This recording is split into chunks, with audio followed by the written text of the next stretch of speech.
guys, it's Arielle here from Fix My Books, and today I'm going to show you how to find your business number. So I will link this down below, the login page. So once you're here, all you need to do is to scroll down and then click My Business Account.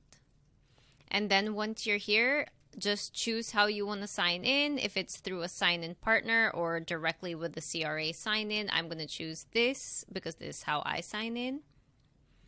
And then once you're here, just enter your username and password and click sign in.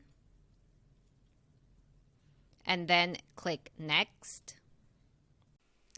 You should immediately see your business number in the upper middle section.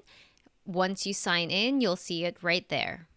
So if you found this video helpful, please don't forget to like, subscribe, and share this video. And don't forget to hit the notification bell so you always get notified whenever I upload new videos to my YouTube channel. And once again, this is Arielle from Fix My Books, helping you fix your books.